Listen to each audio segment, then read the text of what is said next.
चलो आ जाओ। तुमको क्या लगा मैं चला गया?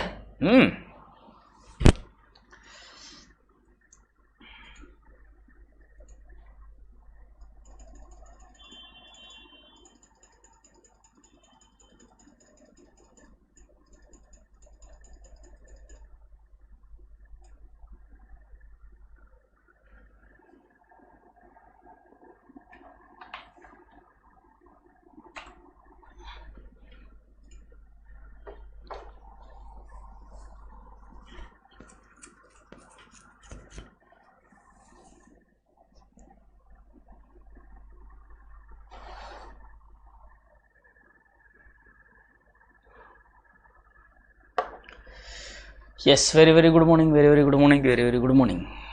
कल खत्म हो गया तो बहुत से लोग ऐसे हैं कि गायब ही हो गए। आज तो आ ही नहीं रहे लेक्चर में, 9 लोग बस। अक्षय, मुस्कान, अनमोल, खटाड़े, हिमानी, अबरार, गरिमा। गरिमा कल दिखे नहीं लेक्चर में।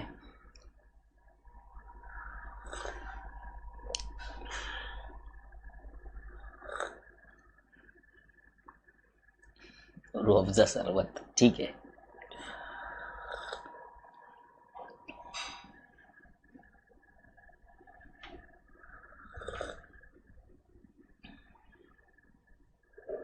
वेरी गुड मधुर।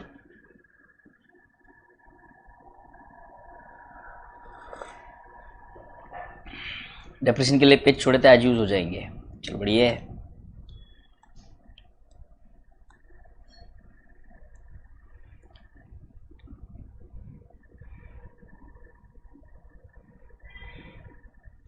देखो डिप्रिसिएशन में कल मैंने शुभम को फ़ोन किया था, जब उसकी बातों से मुझे पता चला कि 6 लेक्चर हुए थे और 6 लेक्चर में हमने कुछ 9 सम्स कंप्लीट किए थे सर। 9th इलस्ट्रेशन किया था।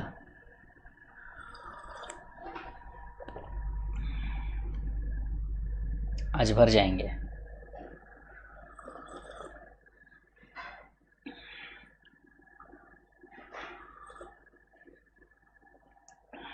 अबरार,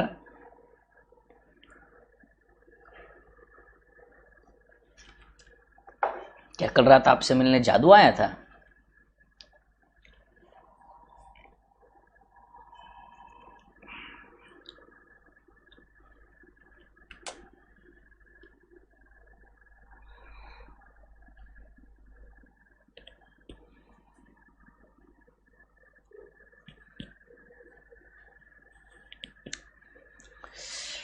तो चलो मेरे प्यारे प्यारे बच्चों, we are done with illustration number 9। अच्छा, वो एलियन बन के आया। मुझे लगा कल रात में एलियन आया था।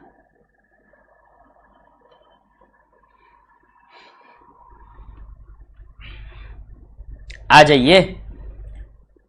चेंज इन डिप्रिसिएशन का एक नया कॉन्सेप्ट हमें समझना है। जब आपने एक बार सब लोग ध्यान देंगे यहाँ पे तुरंत से ही आपको याद होगा। तो बेसिक बेसिक चीज़ें आपको याद दिला दूँ। डिप्रिसिएशन में बेसिकली हमने क्या क्या देखा था सर? डिप्रिसिएशन की अकाउंटिंग देखी थी, डिप्रिसिएशन के मेथड्स देखे थे। डिप्रिसिएशन के मेथड्स जो थे कैलकुलेशन के, एसएलएम मेथड, डब्ल्यूडीवी मेथड, फिर आपका बस याद करने के लिए याद करने की कोशिश कीजिए।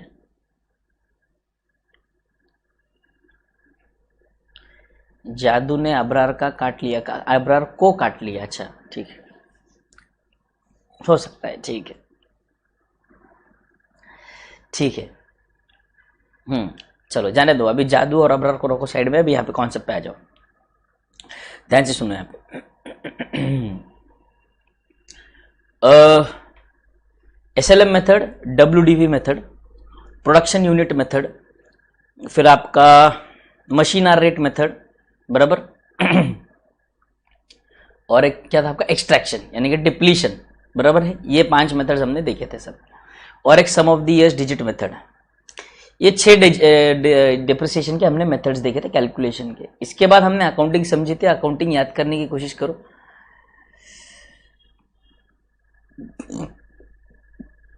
अकाउंटिंग याद करने की कोशिश करो तो 2 मेथड्स थे अकाउंटिंग के, एक maintaining asset at cost and दूसरा मेंटेनिंग एसेट एट डब्ल्यूडीवी। तो मेंटेनिंग एसेट एट डब्ल्यूडीवी जो है बेसिकली हम जो पहले से बचपन से 11th स्टैंडर्ड से पढ़ते आ रहे हैं, ये वो डिप्रिसिएशन है। इसमें जब हम एसेट परचेस करते हैं तो हम एसेट की एंट्री करते हैं asset account debit to cash और बैंक और वेंडर, बराबर है। दूसरे मेथड में भी अगर हम एंट्री करेंगे एट कॉस्ट वाले मेथड में तो सेम एंट्री आएगी sir, asset account debit to cash, bank और वेंडर।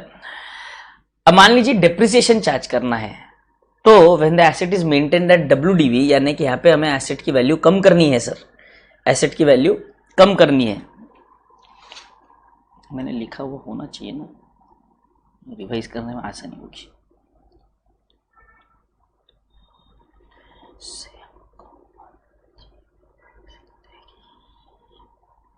ये लो, बढ़िया, देखो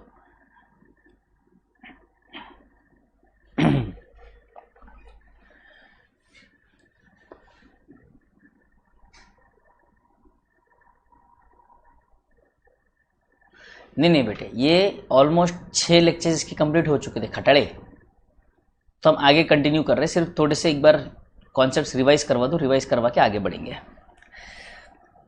asset maintain at WDV and asset maintain at cost.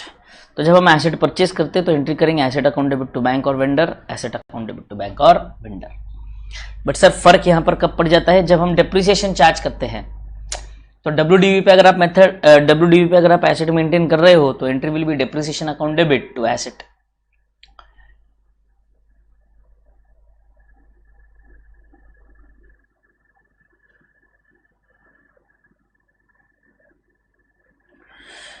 And यहां पर एंट्री चेंज हो जाती है depreciation account debit to provision for depreciation. यहां पर एक नया अकाउंट क्रिएट किया जाता है जिसका नाम है प्रोविजन फॉर डेप्रिसिएशन। नाम क्या है, प्रोविजन फॉर डेप्रिसिएशन। अब provision for depreciation is like accumulated depreciation, है ना, अक्यूमुलेटेड डेप्रिसिएशन। यहाँ पे एवरी ईयर का जितना भी डेप्रिसिएशन चार्ज होता है, हर साल का डेप्रिसिएशन, इसके अंदर हम क्या करते हैं, एक्यूमुलेट करते हैं सर। फिर ईयर एंड में sir profit and loss account debit to depreciation, profit and loss account debit to depreciation. Simple है यहां तक, आई होप ये याद है आपको। बस ये आपको एक बार ध्यान से रिवाइज करना है, दोनों मेथड में सेल्स कैसे रिकॉर्ड किया जाता है। यहाँ पे मैंने आपसे कहा था कि हम यहाँ पे एक अलग से सेपरेट एसेट डिस्पोजल अकाउंट बनाते हैं। कौन सा अकाउंट बनाते हैं सर, यहाँ पर एक एसेट डिस्पोजल अकाउंट। देखो सबसे पहले हम लोग एसेट ट्रांसफर करेंगे एसेट डिस्पोजल को, फिर उससे रिलेटेड जितना डेप्रिसिएशन बनता है वो एसेट डिस्पोजल में ट्रांसफर होगा सर, और उसके बाद जो भी डिफरेंस होगा आइदर लॉस और प्रॉफिट, यानी कि bank account debit to asset disposal. हम bank account debit to asset नहीं करेंगे, यहाँ पे bank account debit to asset disposal करेंगे। जो भी अमाउंट होगी वो एसेट डिस्पोजल अकाउंट में ली जाएगी। बोलो क्लियर है यहाँ तक सबको? ये हमने एंट्रीज देख लिए थे, बराबर है। और कुछ सम्स देखने के बाद सम ऑफ द डिजिट मेथड भी देखा हमने, फिर बेसिक वाले प्रॉब्लम देखे जहाँ पे हमने अकाउंटिंग समझी। ये आपका मशीन आर मेथड, ये प्रोडक्शन यूनिट मेथड और डिप्लीशन मेथड। अगर आपको याद होगा तो तीनों के फॉर्मूलाज मैंने साथ में लिखवाए थे साइड बाय साइड, क्योंकि तीनों के फॉर्मूलाज सेम ही थे। ठीक है, तो आ जाइए। तो भाई साहब अब हम बात कर रहे हैं किसकी, change in method of depreciation की। किस चीज की sir, change in method of depreciation. जरा ध्यान से यहां पर गौर फरमाना, यहां पर ध्यान देंगे सबके सब। चेंज इन डेप्रिसिएशन में मतलब यहां पर इस कॉन्सेप्ट में क्या क्या चेंजेस हो सकते हैं ये ध्यान देंगे हम लोग। ठीक है,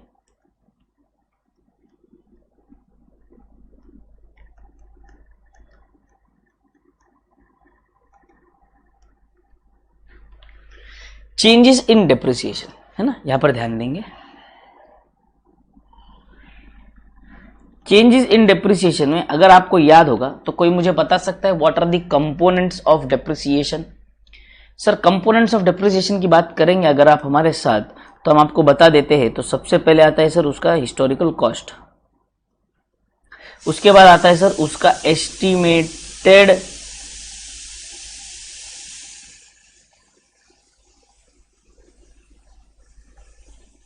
रेसिडुअल वैल्यू, एस्टिमेटेड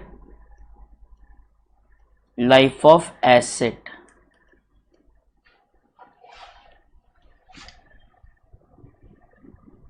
और मेथड ऑफ डेप्रिसिएशन।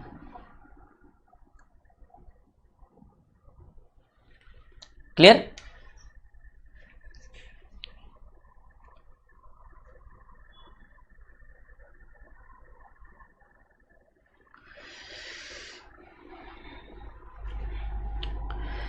कॉस्ट की बात अगर हम करें तो कॉस्ट चेंज होगा क्या सर? कॉस्ट कभी चेंज हो ही नहीं सकता, क्योंकि वो हिस्टोरिकल कॉस्ट है बेटे। हिस्टोरिकल कॉस्ट चेंज होगा क्या? वो नहीं हो सकता सर। अब यहां पे नाम में समझ में आता है एस्टिमेटेड रेसिडुअल वैल्यू, तो एस्टिमेटेड रेसिडुअल वैल्यू चेंज हो सकता है क्या sir? Yes, this can change, and if this changes the proportion of depreciation will change. Estimated useful life change हो सकता है क्या सर? डेफिनेटली चेंज हो सकता है, डेफिनेटली चेंज हो सकता है। क्यों नहीं चेंज हो सकता? हमने सोचा था कि गाड़ी 7 साल 8 साल चलेगी, 5 साल बाद हमें पता चला कि गाड़ी अभी 7 साल की नहीं, गाड़ी तो और 5 साल चलेगी भाई साहब आगे, क्योंकि हमने इनिशियली सोचा था कि गाड़ी चलेगी 7 ईयर्स तक, अभी 5 साल हो चुके हैं, तो उस हिसाब से तो 2 साल में गाड़ी ढेर हो जाएगी। बट नहीं, हमने एक मैकेनिक से, उसके डॉक्टर से चेक करवाया, तो डॉक्टर साहब ने कहा कि गाड़ी की जो कंडीशन है ये तो टकाटक है, ये चलेगी, लंबा चलेगी सर। ये लंबा चलेगी मतलब ये सर कब तक जाएगी सर? ये जाएगी और 5 साल चलेगी सर। तो मतलब यहां पर लाइफ की एक्सपेक्टेशन और बढ़ गई है सर, लाइफ की एक्सपेक्टेशन बढ़ गई है। तो लाइफ की एक्सपेक्टेशन बढ़ जाने की वजह से यहां पर भी चेंज आ सकता है। तो अगर ये कंपोनेंट भी चेंज हो जाएगा तो प्रोपोर्शन यहां पर भी चेंज हो सकता है, और मेथड फॉर डेप्रिसिएशन भी चेंज हो सकता है। SLM मेथड से हम WDV मेथड पर जा सकते हैं, या WDV मेथड से SLM मेथड पर भी जा सकते हैं। सर ऐसे कैसे? ये तो चलो हम मान लेते हैं, ये भी चलो हम मान लेते हैं, बट ये कैसे?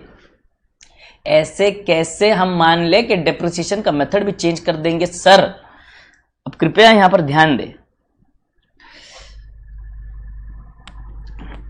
बात यह है कि सर देखो ये तो एस्टीमेट है। देखो दो चीजें होती है बेटे, एक होती है अकाउंटिंग पॉलिसी,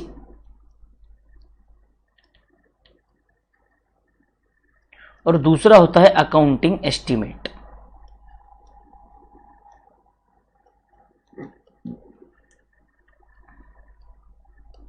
अकाउंटिंग एस्टीमेट की उदाहरण अगर आपको मैं दूं तो यही है, estimated residual value, estimated life of asset, reserve for doubtful debts, ये सारे अकाउंटिंग एस्टिमेट्स है। बराबर है बेटे, ये सारे क्या है? अकाउंटिंग एस्टिमेट्स है।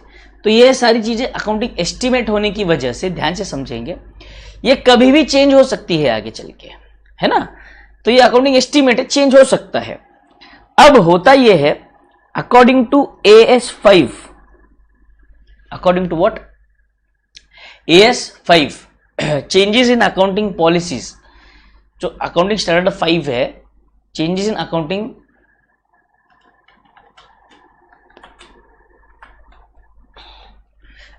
स्टैंडर्ड 5 है, जो उसकी अगर मैं बात करूं तो it deals with net profit और loss for the period, prior period items and changes in accounting policies, ऐसा नाम है स्टैंडर्ड का। क्या नाम है स्टैंडर्ड का सर?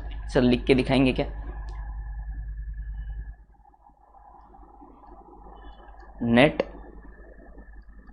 प्रॉफिट और loss for the period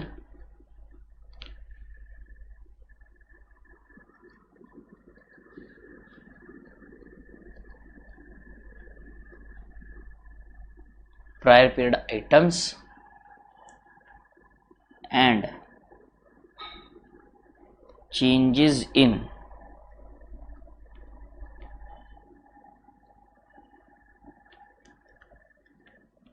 accounting policy. Clear? बोले यहां तक क्लियर? ये AS5 का नाम है, ये है आपका AS5। तो मैंने आपसे कहा था कि sir profit and loss account जो हम बनाते हैं डेफिनेटली मैचिंग कॉन्सेप्ट के हिसाब से बनाते हैं, बट उसको एज अ बैकिंग जो है वो AS5 की है बेटे। देखो अगर आप नाम समझेंगे तो नेट प्रॉफिट और loss for the current period और फॉर द पीरियड, तो profit and loss account is formed और is prepared on the basis of AS5। AS5 के कहने पे हम क्या करते हैं? Net profit and loss account बनाते हैं। तो बेसिकली होता यूं है कि जो भी कोई ट्रांजैक्शन है, किसी भी प्रकार का कोई भी ट्रांजैक्शन जब होता है, वो जितने भी हमारे स्टैंडर्ड है वो सारे स्टैंडर्ड्स घूम कर आता है कि भाई AS1 मुझे एप्लीकेबल है क्या? नहीं। 2 एप्लीकेबल है क्या? नहीं। 3 एप्लीकेबल है क्या? नहीं। 4 एप्लीकेबल है क्या? नहीं। 5 एप्लीकेबल है क्या? 5 बोलता है रुको मेरे पास नहीं आना, पहले और भी स्टैंडर्ड्स है उन सबके पास चले जाओ, जहां जहां जाओ, अगर कोई एप्लीकेबल नहीं होता है तो तुम्हें मैं सहारा दूंगा। समझ में आ रहा है आपको? तो कोई भी ट्रांजैक्शन हो, हर प्रकार के ट्रांजैक्शन का कोई ना कोई एक डिफरेंट स्टैंडर्ड है। अगर आपका एक स्पेसिफिक कोई ट्रांजैक्शन है तो आपका ट्रीटमेंट या आपकी अकाउंटिंग या आपके रिकॉर्डिंग उस स्टैंडर्ड के हिसाब से की जाएगी। बट आपके लिए कोई स्पेसिफिक ट्रांजैक्शन के लिए, उस स्पेसिफिक ट्रांजैक्शन के लिए कोई स्टैंडर्ड नहीं है, तो आपको लौट कर वापस कहां आना है? AS5 के पास आना है। AS5 कहेगा कि आ जाओ, मेरे पास जगह है profit and loss account statement में। अगर आप एक्सपेंस हो तो आ जाओ, बैठ जाइए डेबिट साइड पर। अगर आप इनकम हो तो आ जाइए, बैठ जाइए क्रेडिट साइड पर। यह है AS5 बेटे। तो AS5 में ये प्रॉफिट एंड लॉस की बात करते हैं। और इसके अलावा दूसरा prior period items. Prior period items मतलब याद करने की कोशिश कीजिए, हमने रेक्टिफिकेशन ऑफ एरर में पढ़ा था कि प्रॉफिट एंड लॉस एडजस्टमेंट के थ्रू हम प्रायर पीरियड आइटम्स यानी कि rectification in the next year, जब हम ईयर चेंज करके रेक्टिफिकेशन करते थे तो वहां पे हम अकाउंट यूज करते थे नॉमिनल के लिए, profit and loss adjustment account. सारे नॉमिनल अकाउंट्स को हम profit and loss adjustment account से एडजस्ट करते थे। याद आया सबको? तो ये profit and loss adjustment account, ये भी देन किसकी है? AS5 की। AS5 कहता है कि करंट ईयर के पीरियड्स, करंट पीरियड के आइटम्स जो भी होंगे वो सब अलग रखे जाएंगे, और प्रायर पीरियड की कोई आइटम होंगी तो उसको कैसे रिकॉर्ड करना है और कैसे उसको सेपरेट डिस्क्लोजर देना है, ये भी AS5 बताता है। फिर AS5 बात करता है चेंजेस इन अकाउंटिंग पॉलिसी की। अब यहां पर AS5 जब अकाउंटिंग पॉलिसी की बात करता है तो वो दो चीजों की बात करता है बेटे। वो एक बात करता है अकाउंटिंग पॉलिसी की और दूसरी बात करता है अकाउंटिंग एस्टिमेट की। दो चीजें हैं अकाउंटिंग स्टैंडर्ड AS5 में। तो वो कहता है कि अगर आप अकाउंटिंग पॉलिसी चेंज करते हो, अगर आप अकाउंटिंग पॉलिसी चेंज करते हो, then you will have to give a retrospective effect. Which effect? Retrospective effect. But अगर आप अकाउंटिंग एस्टिमेट चेंज करते हो तो आपको देना पड़ेगा प्रोस्पेक्टिव इफेक्ट। वाह वाह वाह, मजा आ गया सर सुन के, समझ में एक घंटा कुछ नहीं आया।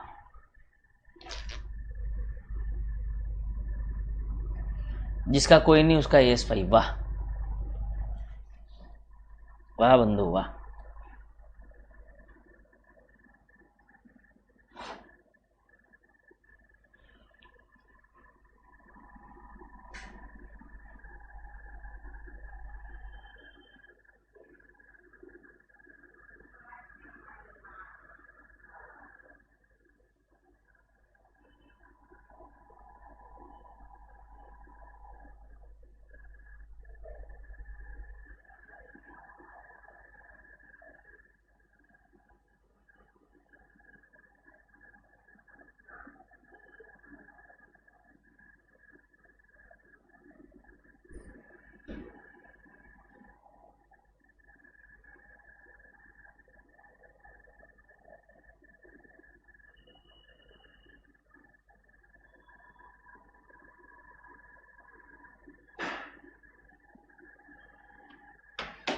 ठीक है, आपने तो दिल की बात जान ली। वो तो मुझे पता है ना, वही तो मेरी खासियत है पगले। अब बात ध्यान से समझेंगे। चेंज इन अकाउंटिंग पॉलिसी, अगर आप किसी प्रकार की कोई अकाउंटिंग पॉलिसी चेंज करते हो तो आपको रेट्रोस्पेक्टिव इफेक्ट देना पड़ता है बेटे। रेट्रोस्पेक्टिव इफेक्टिव का मतलब क्या? इसका मतलब क्या सर? रेट्रोस्पेक्टिव इफेक्ट का मतलब होता है कि जो चेंज, मतलब मान लीजिए अगर ये चेंज आज आप अगर कर रहे हो, ये आज अगर आप चेंज कर रहे हो, अगर ये चेंज को आप डे 1 से एप्लीकेबल करते तो क्या फर्क पड़ता? यानी कि इन शॉर्ट गड़े मुर्दे उखाड़ने हैं। तो यहां पर मैं बोलूंगा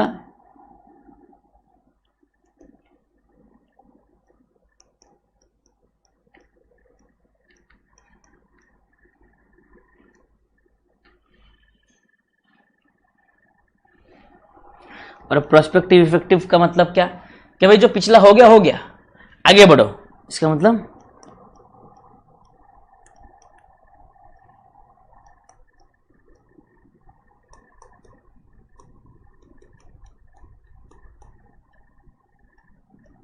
पुरानी बातों पे मिट्टी डाल दो।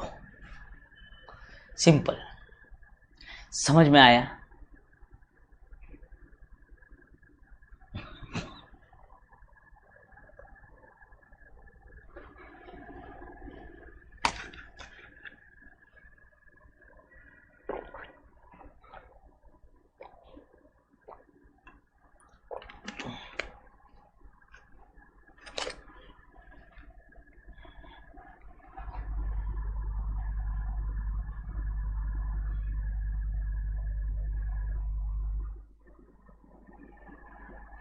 अब बोलो क्लियर, ढोक लो,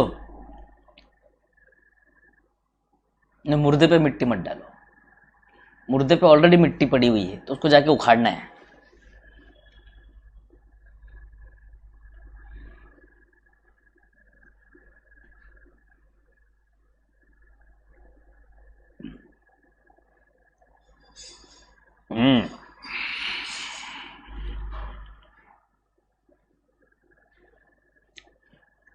सोच रहा हूँ कुछ ऐसे एक स्पेशल सब्जेक्ट पढ़ाना स्टार्ट कर दूँ, हिस्ट्री या तो आर्कियोलॉजी या तो जियोलॉजी या तो जूलॉजी, ऐसा कुछ पढ़ाना स्टार्ट करूँ सोच रहा हूँ।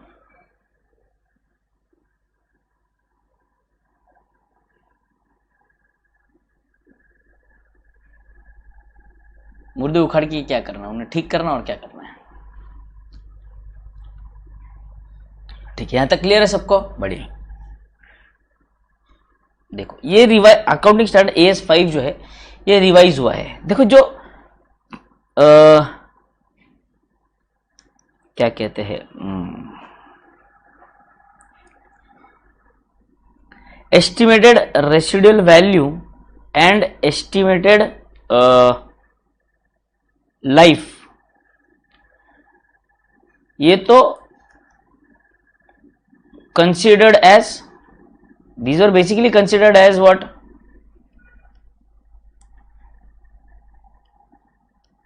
accounting estimate। ठीक है, these are basically considered as accounting estimate।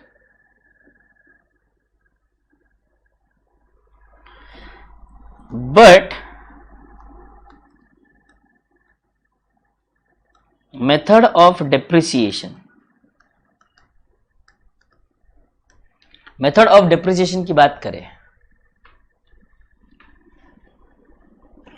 Method of depreciation, अनमोल पे मुझे पता नहीं बहुत डाउट आने लगा है अभी आजकल।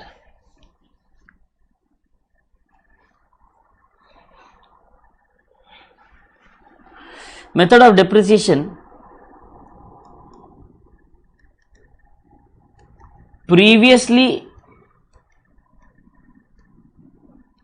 considered as accounting policy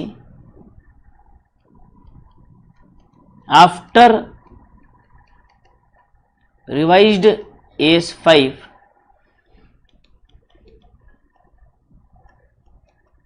it is considered as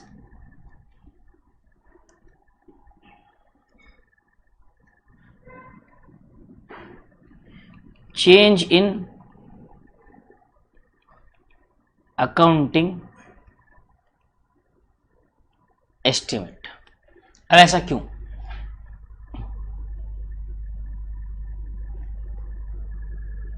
जिस हिसाब से तुम मेरी तारीफ करते हो, अक्षय को बार बार क्यूट बोलते हो, तुम्हारे लक्षण कुछ ठीक नहीं लग रहे मुझे अनमोल।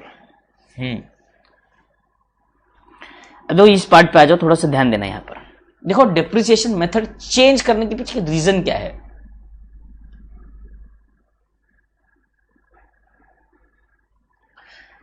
इसके पीछे का रीजन क्या है ध्यान से समझेंगे। देखो बेसिकली मैंने एक मशीन परचेज की, ठीक है। अब वो जो मशीन है जो मैं यूज कर रहा हूं, ध्यान से समझेंगे, जो मशीन मैं यूज कर रहा हूं वो एवरी ईयर मुझे 1 लाख यूनिट्स का प्रोडक्शन देती थी। कितने का प्रोडक्शन दे रही थी सर? 1 लाख यूनिट्स का प्रोडक्शन एवरी ईयर देती थी। तो एवरी ईयर 1 लाख यूनिट का प्रोडक्शन दे रही है, मतलब हर साल उससे आने वाले बेनिफिट सब बराबर बराबर है। तो SLM मेथड वाज परफेक्ट।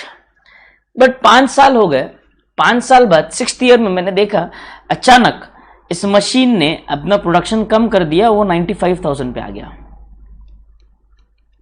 मैंने कहा ठीक है, एक आध साल में गड़बड़ हो गई होगी, बट अब ठीक है देखते हैं आगे। फिर मैंने 2nd ईयर में देखा कि मशीन की प्रोडक्शन जो है वो फिर से गिर चुकी है 90,000 पे। तो मैंने तुरंत ही डॉक्टर साहब को बुलाया, मशीन के डॉक्टर साहब को। मशीन के डॉक्टर साहब ने कहा कि सर देखिए ऐसा है कि मशीन अब थोड़ी सी पुरानी हो चुकी है और मशीन के हर साल जो प्रोडक्शन है वो गिरती जाएगी, क्वालिटी कम होती जाएगी सर अब से आगे।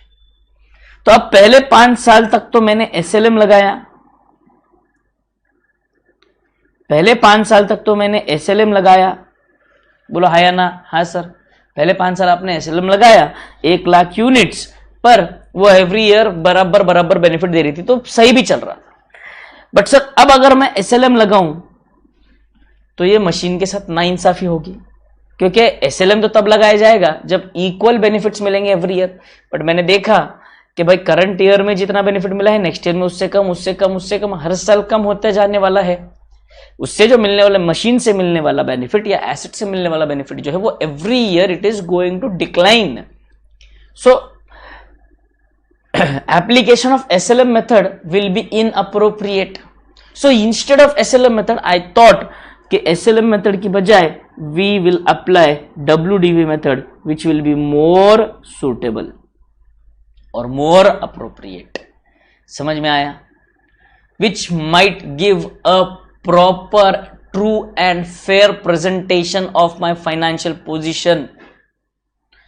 गलत इंफॉर्मेशन नहीं देगी, ज्यादा अप्रोप्रिएट इंफॉर्मेशन मिलेगी। अगर आपको याद होगा कंसिस्टेंसी कॉन्सेप्ट में वो कहते हैं कि आपको हर साल सेम पॉलिसीज अप्लाई करनी है, बट वहां देयर आर 3 एक्सेप्शंस। आप पॉलिसी चेंज कर सकते हो। Number 1, if it is the requirement of a statute. Number 2, if it is the requirement by of a accounting standard. और तीसरा, if the change in the policy would bring in better presentation of the financial statements और more true and fair view, then you can change the policy.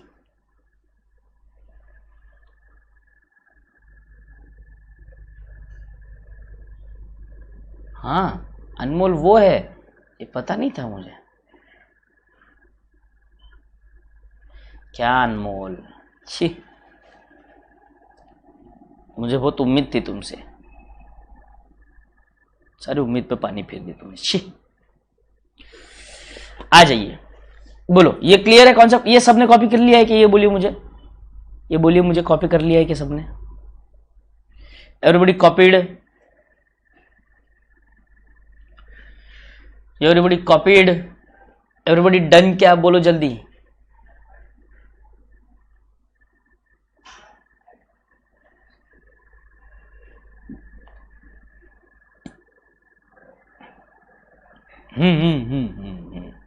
Akshay Desai सही पकड़े हो। वो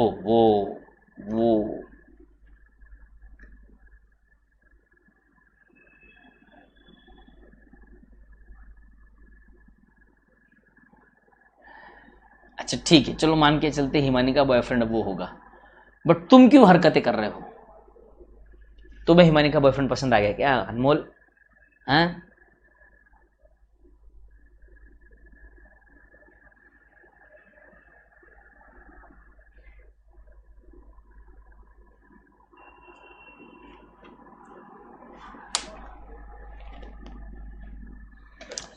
everybody note down कर लिया है सबने? वो बोलिए आगे बढ़ता हूं।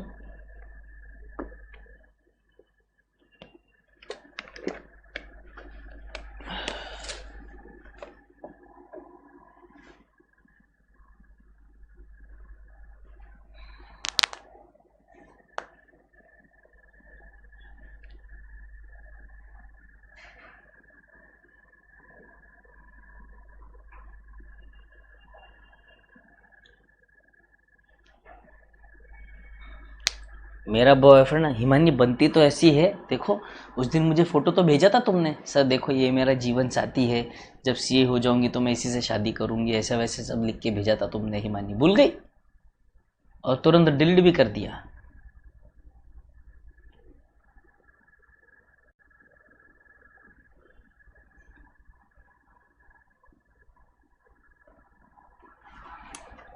पता नहीं फिर हिमानी, उस दिन लास्ट टाइम तुमने जो मुझे बताया था वो कौन था? हाँ चलो आ जाइए।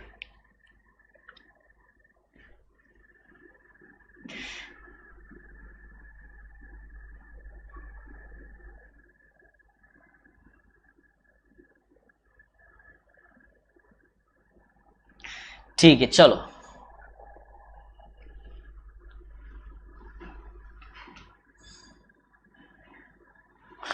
चलो चलो चलो चलो आ जाओ, अभी बस हो गया, बस हो गया टाइम पास, आ जाओ।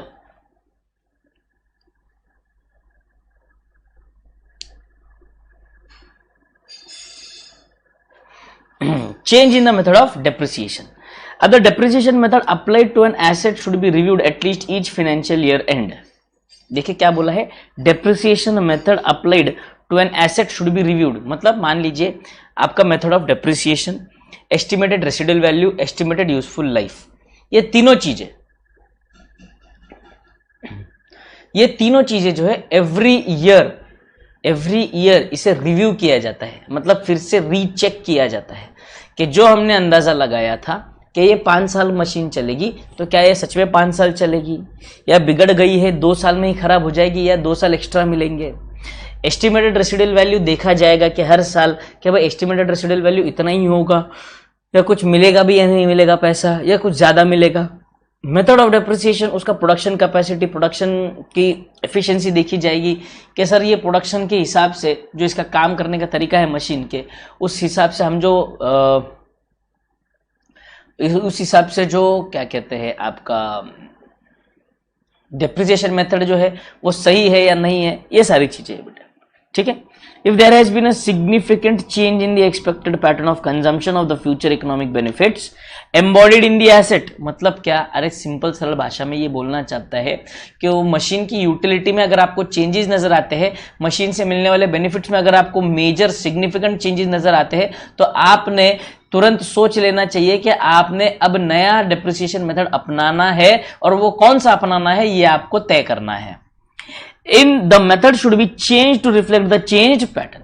Whenever any change in depreciation method is made, such change method is treated as change in accounting estimate as per accounting standards. Its effect need to be quantified and disclosed separately. तो यहाँ पर उसका effect जो है वो हमें quantify करके देना पड़ता है। क्वांटिफाई करके देना पड़ता है मतलब कि क्या, कि करंट ईयर में, एक साल में एटलीस्ट आपको उस ईयर में आपको चेंज, जब मेथड चेंज करेंगे तो आपको ये बताना पड़ेगा कि सर देखिए, अगर हम ये डेप्रिसिएशन का पहले हम एसएलएम मेथड लगा रहे थे, अब हम डब्ल्यूडीवी मेथड लगा रहे हैं, तो अगर हम एसएलएम मेथड लगाते तो ये डेप्रिसिएशन आता, डब्ल्यूडीवी मेथड लगाने से ये डेप्रिसिएशन आ रहा है, इसकी वजह से ज्यादा डेप्रिसिएशन दिख रहा है। क्लियर है? चेंज इन अकाउंटिंग एस्टिमेट में affect the current period only और both the current period and future periods. Cost of machine 10-50, residual value 50,000, useful life 10 years. अब ध्यान से देखिए, the company charges depreciation on straight line method for first 2 years, thereafter decides to adopt return on value method by charging depreciation at 25%. You are required to calculate depreciation for third year. अब third year का depreciation पूछता है, बोलो। अब बात समझने की कोशिश करिए, 10 लाख रुपए divided by 10 lakhs divided by 10 years करूंगा तो 1 लाख पर एनम का डेप्रिसिएशन लगेगा सर। तो ईयर 1 में 1 लाख का डेप्रिसिएशन लगेगा सर, ईयर 2 में 1 लाख का डेप्रिसिएशन लगेगा सर। इसके बाद अगर हम बात करें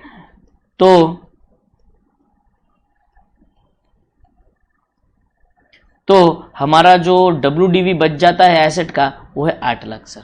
बट अब से इस 8 लाख पर डेप्रिसिएशन लगेगा रिटर्न डाउन वैल्यू बेसिस पर, तो 8 लाख पे 25% यानी कि 2 लाख रुपए का आपका डेप्रिसिएशन बनेगा थर्ड ईयर में। ऐसा कुछ जरूरी नहीं है जतिन कि मैक्सिमम टाइम इसी में चेंज होगा या उसी में चेंज होगा, वो डिपेंड करता है सिचुएशन पर बेटे।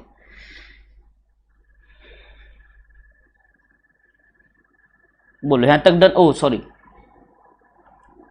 ये कितना है? 10,50,000 था ना, 10,50,000, ये हो जाएगा आपका 8,50,000, और 8,50,000 इंटू 25%,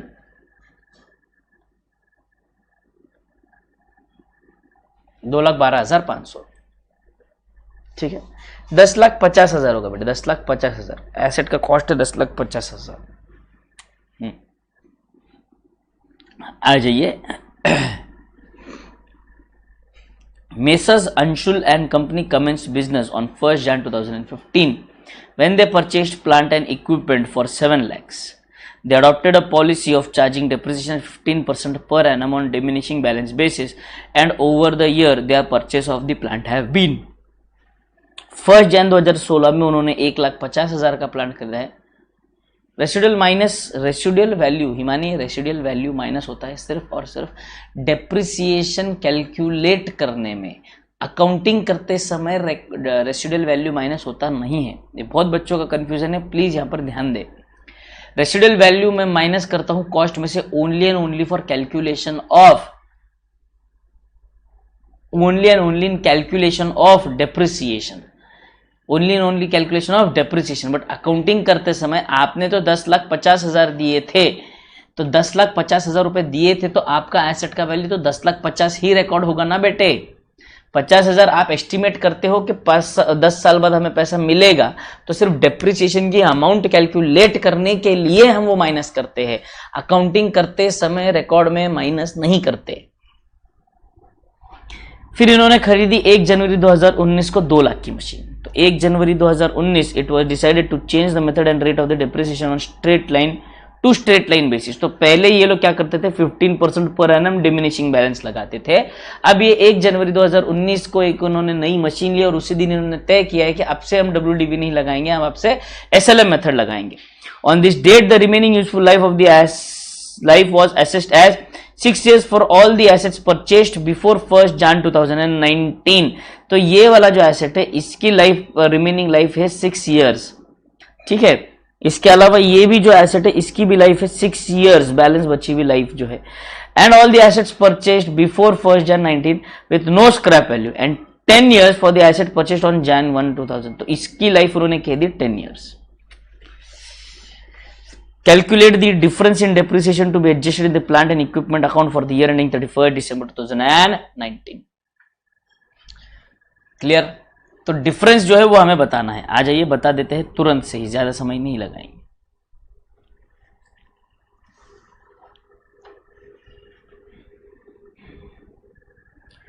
देखिए सबसे पहले हमारे पास एसेट कितने थे सर, 2 एसेट है। Number 1, this is the number 1 asset, this is the number 2 asset, purchased on 1 Jan 15, purchased on 1 Jan 16। 19 का कोई संबंध नहीं, क्योंकि 19 को ही जब हमने परचेस किया वहीं से नया क्या लगेगा, डेप्रिसिएशन का मेथड लगेगा, तो उसका कोई संबंध नहीं है। संबंध पुराने वालों का है, जो 15, 16, 17, 18 और 19 5 साल तक जो चलते आए थे पुराने एसेट, बात उनकी चल रही है भाई साहब। आइए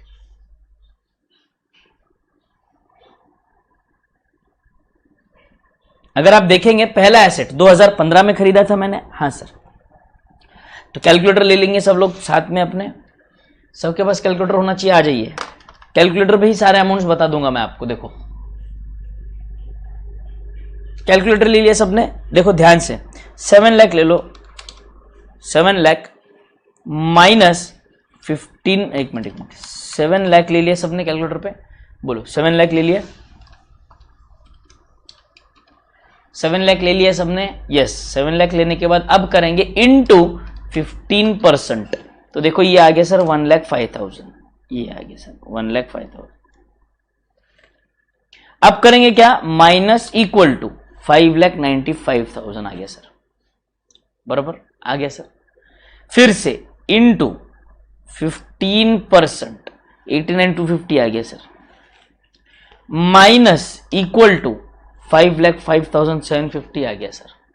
फिर से इनटू 15%, 75,863 आ गया सर, माइनस इक्वल टू 429,887.5 आ गया सर, बराबर है यहां तक। इनटू अगेन 15%, 64,483 आ गया सर, आ गया सर। माइनस इक्वल टू कर दूंगा मैं 365,404 आ गया सर, बढ़िया जा रहा है सर। Into 15% again 54,811। अच्छा 2019 तक नहीं, यहां तक, बस यहां तक, यहीं तक खत्म। 2019 का SLM मेथड आएगा, यहां पर SLM मेथड से चलेगा ना।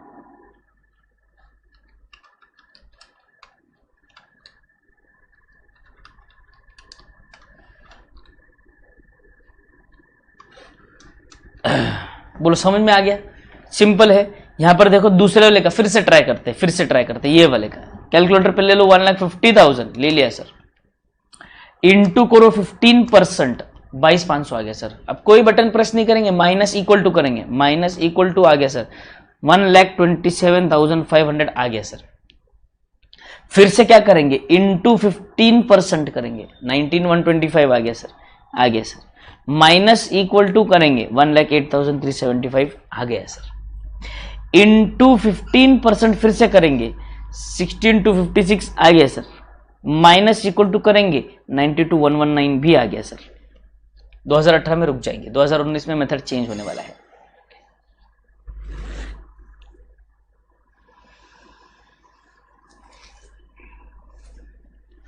डन, आ जाइए देखिए अब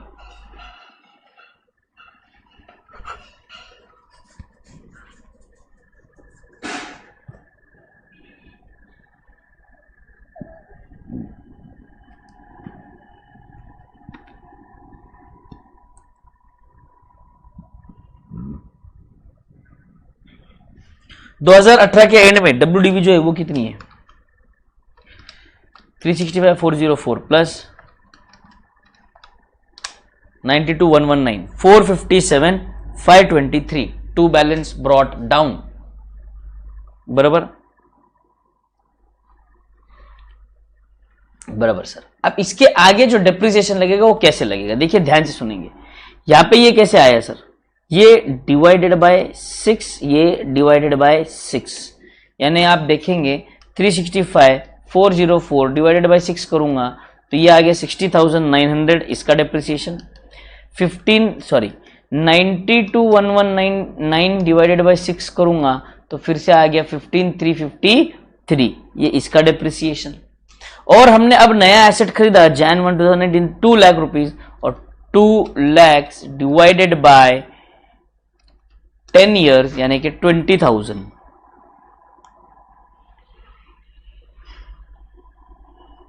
ये आ गई टोटल डेप्रिसिएशन और ये बैलेंसिंग फिगर, खत्म। बोलो समझ आया क्या, सिंपल है, कुछ भी दिक्कत है इसमें, कोई भी दिक्कत है, सिर्फ कैलकुलेशन है। मैं अकाउंट्स इतना ही पूछा इन्होंने, ज्यादा कुछ है ही नहीं अकाउंट में।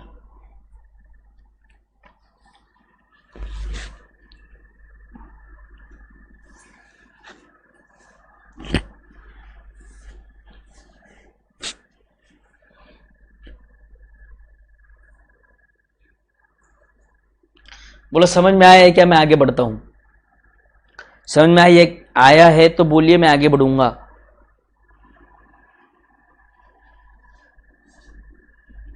अनमोल क्योंकि क्वेश्चन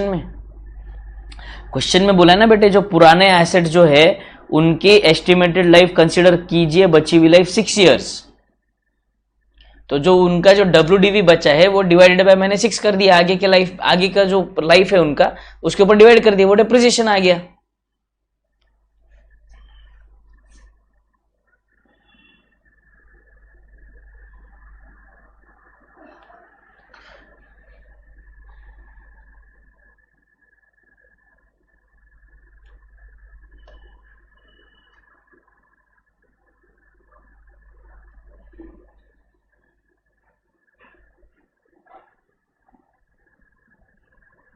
बोलो डन क्या,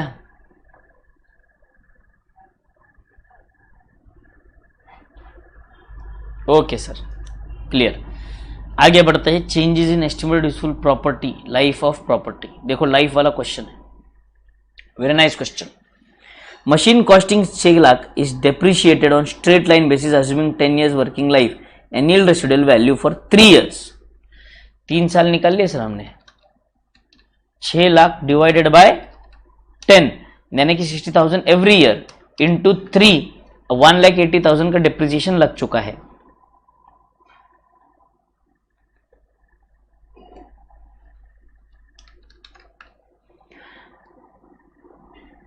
$4,20,000 is the WDV depreciation for 3 years original cost. Estimate of remaining useful life after third year was assessed as 5 years. अभी 4,20,000 के आगे बोलता है कि लाइफ चेंज हो गए, 5 years हो गई है, तो 4,20,000 डिवाइडेड बाय 5 करूंगा तो डेप्रिसिएशन चेंज होके हो जाएगा 84,000 per annum. Important question, marked as important, 4 marks के लिए क्वेश्चन आ सकता है एग्जाम में।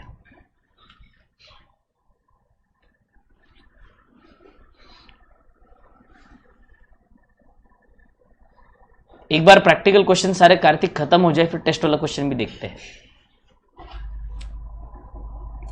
बोलो ये समझ में आया सबको? देखो डिप्रिसिएशन पर ईयर 6 लाख के हिसाब से 60,000 लग रहा था, ठीक है सर। तो 3 साल का हम डिप्रिसिएशन लगा चुके हैं 1,80,000। तो 1,80,000 का डिप्रिसिएशन लगाने के बाद आज की WDV है 4,20,000। तो हमारे हिसाब से remaining useful life of the asset was 7 years. But अब अचानक से डॉक्टर साहब आके कहते हैं कि सॉरी, ये और 7 साल नहीं सिर्फ 5 साल जिएंगे। ठीक है, तो बाकी की बची हुई वैल्यू हम 5 साल पे बाइफरकेट कर देंगे और डिप्रिसिएशन की वैल्यू बढ़ जाएगी एवरी ईयर की, 60 से 84 हो जाएगी, खत्म। कितना सिंपल है बोलिए? बोलिए है या नहीं है? हैं? तुम्हारा को सिंपल लगत रही का नहीं? रिवैल्यूएशन, अब एसेट्स का रिवैल्यूएशन जो है बेटा, देखिए 2 प्रकार के एसेट की रिवैल्यूएशन होते हैं। एक upward revaluation, downward revaluation.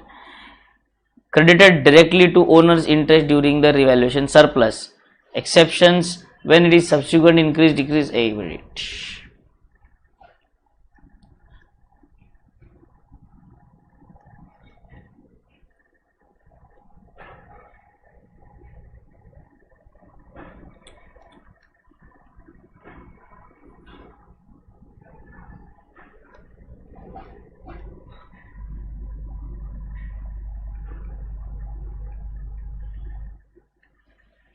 Initial revaluation,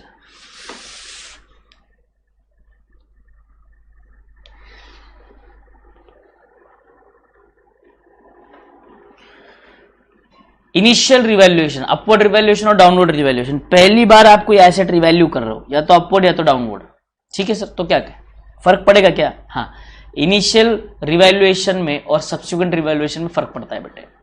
कैसे? ध्यान से देखेंगे। इनिशियल रिवैल्यूएशन अपवर्ड रिवैल्यूएशन है, तो हम एंट्री करते हैं asset account debit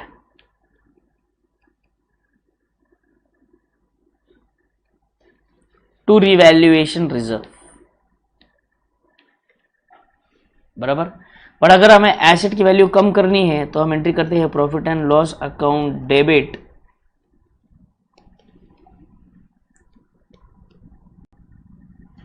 to asset. Clear? Accounting समझना है, सिर्फ अकाउंटिंग समझ लीजिए। यहाँ पे इसका कोई एग्जाम ऐसा प्रैक्टिकल क्वेश्चन कोई है नहीं इसके ऊपर, बस समझना जरूरी है हमारे लिए।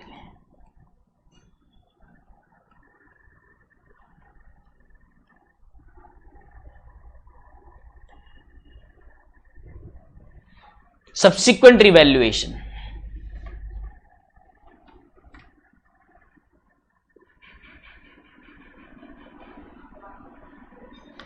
सब्सिक्वेंट रिवैल्यूएशन की बात चल रही है अभी यहाँ पर। सब्सिक्वेंट रिवैल्यूएशन की अगर मैं बात करूं तो देखो, बात ध्यान से समझना। सबसे पहले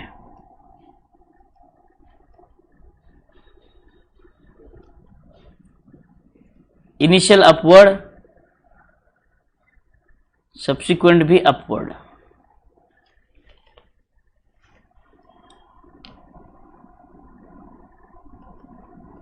initial upward, subsequently downward।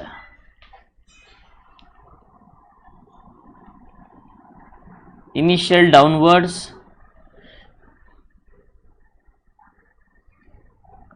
subsequently downwards। Initial downwards, subsequently upwards। ऐसी 4 सिचुएशन आएगी भाई साहब।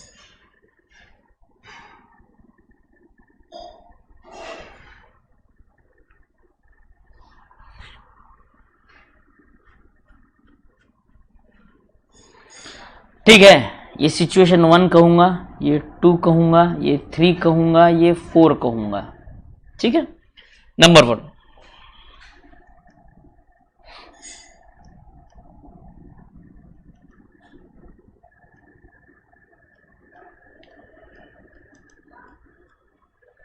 Asset WDV 1 lakh,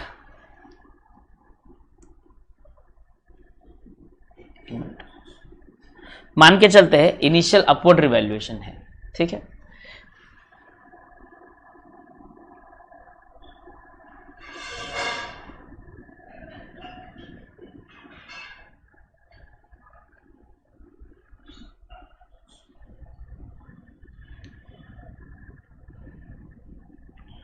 revalued upwards by ₹20,000। ठीक है, subsequently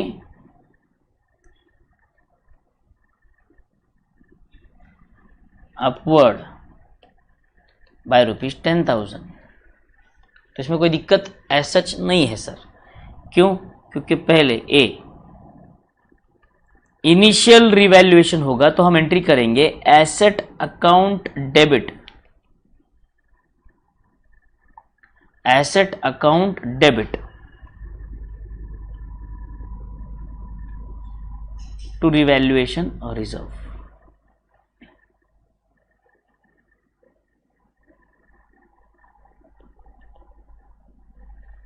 डन। सब्सिक्वेंट रिवैल्यूएशन की बात अगर मैं करूं तो एसेट अकाउंट डेबिट तो फिर से रिवैल्यूएशन रिजर्व 10,000 10,000। ठीक है सर, क्लियर यहां तक? बोलिए ये डिप्रिसिएशन का जो पार्ट है या डिप्रिसिएशन जो चैप्टर है बैच 2 में कंप्लीट नहीं हुआ था क्या?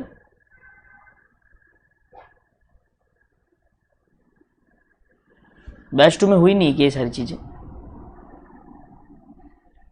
मुझे लगा था बैच 2 में हो गया होगा तो मैं छूट जाऊंगा आपसे।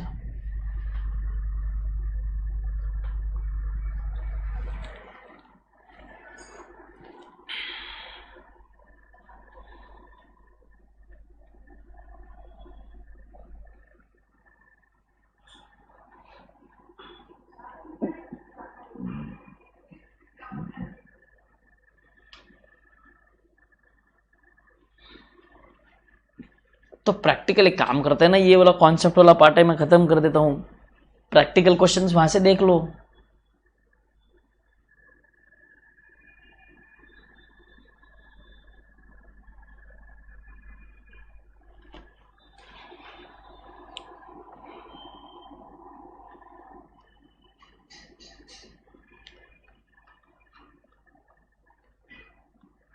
एसेट का WDV 1 लाख,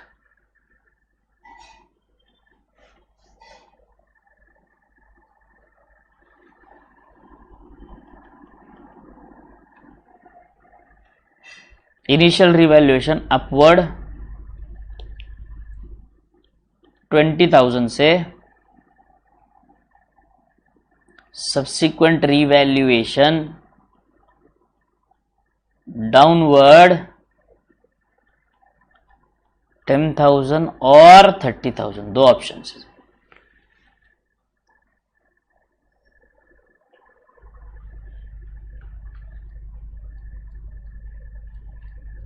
बराबर। अब ध्यान से देखिए, इनिशियल रिवैल्यूएशन जब आप पहली बार रिवैल्यूएशन कर रहे हैं तो यहां पर आप एंट्री क्या करोगे सर? यहां पर हम एंट्री करेंगे asset account debit 20,000 to revaluation reserve 20,000।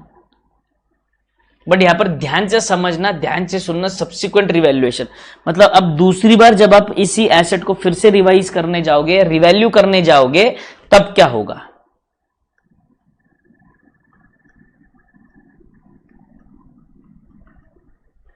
Subsequent revaluation की अगर मैं बात करूं, अभी ध्यान से समझना, यहां पर दो सिचुएशन थी आपकी। पहली सिचुएशन आपने डाउनवर्ड रिवैल्यूएशन किया है 10,000 से, या तो आप डाउनवर्ड रिवैल्यूएशन करने वाले हो 30,000 से। तो ध्यान से सुनेंगे यहां पर, तो जब मुझे डाउनवर्ड रिवैल्यूएशन करना है तो यहां पर मैं यूज करूंगा रिवैल्यूएशन रिजर्व। क्या यूज करूंगा सर? ये केस 1 है, हाँ? Case 1, case 2।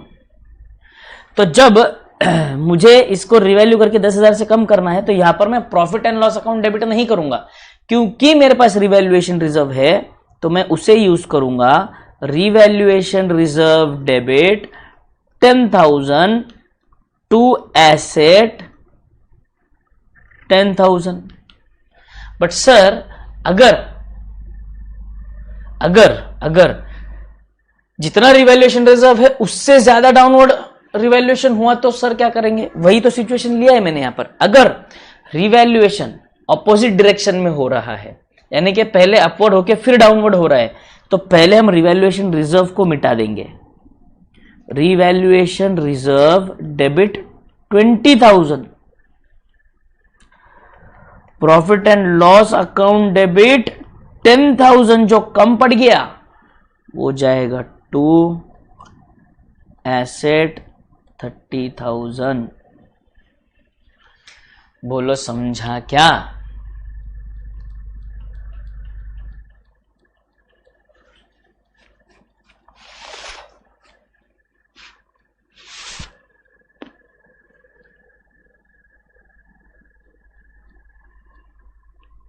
इनिशियल का मतलब होता है पहले, जब हम पहली बार रिवैल्यू करते हैं बेटे, और सब्सिक्वेंट मतलब जब पहली बार रिवैल्यू करने के बाद अगली बार फिर शायद 1 साल बाद या 2 साल बाद जब आपने रिवैल्यू किया है तब की बात।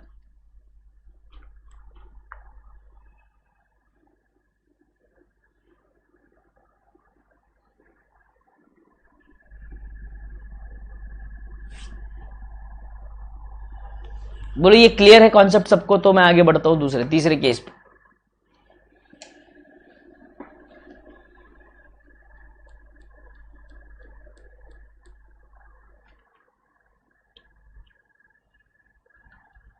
बोलो डन।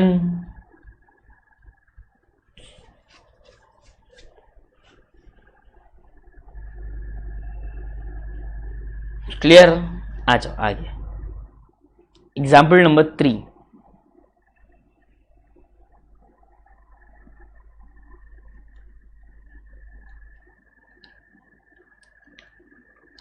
एसेट की WDV है 1 लाख,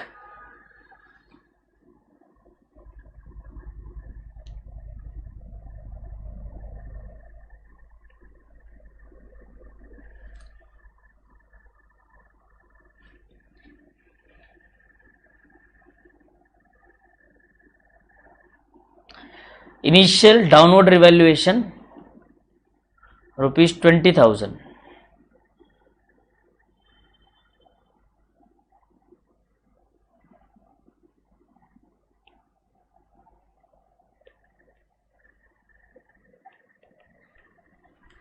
सब्सिक्वेंट डाउनवर्ड रिवैल्यूएशन 10,000। ठीक है सर, इसमें कोई दिक्कत आएगी क्या सर? नहीं। देखो इनिशियल जब होगा तो मैं क्या करूंगा,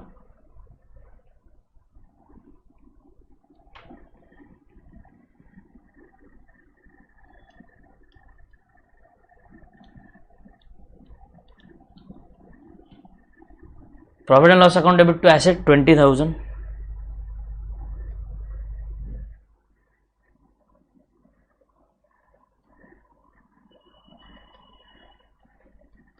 फिर से P&L अकाउंट डेबिट 10,000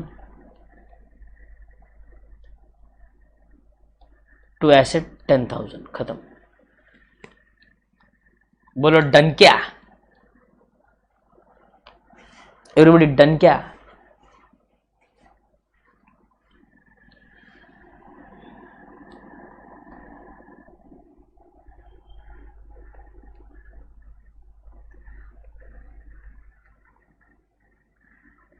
$1 lakh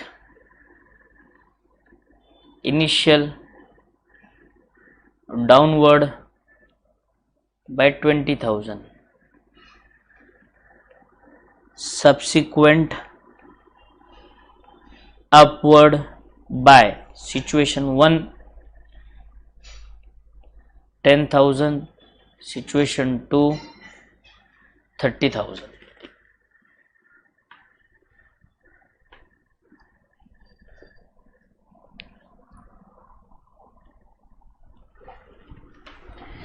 आ जाइए। इनिशियल करना है तो profit and loss account debit हुआ सर 20,000 टू एसेट क्रेडिट होगा सर 20,000। वी सब्सिक्वेंट ध्यान से देखेंगे यहां पर सर, केस 1, केस 2, यहां पर अपवर्ड है बाय 10,000, यहां पर अपवर्ड है बाय 30,000, ठीक है।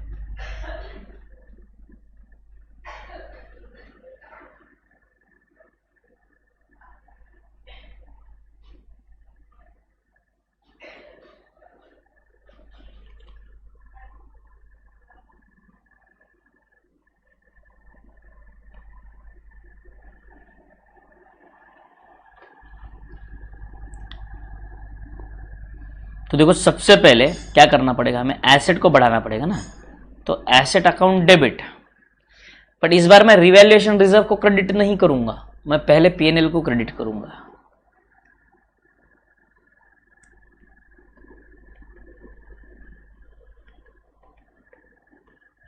क्लियर। और दूसरा सिचुएशन अगर आप देखेंगे जहां पर आप अपवर्ड रिवैल्यूएशन कर रहे हो मोर देन दी डाउनवर्ड रिवैल्यूएशन, पहले आपने 20,000 से कम किया था, आप 20,000 से ज्यादा से बढ़ा रहे हो, तो यहां पर आपको क्या करना पड़ेगा, asset account debit 30,000 to PNL, पहले हमने पीएनएल को 20,000 से डेबिट किया था, तो अब हम उसे उतने से क्रेडिट कर देंगे और बाकी बचा डाल देंगे टू रिवैल्यूएशन रिजर्व से। सिंपल, खत्म। Everybody done till here. तो जो लास्ट इल्लू है वो आप होमवर्क कर लो, वरना मैं कल सॉल्व करवा दूंगा।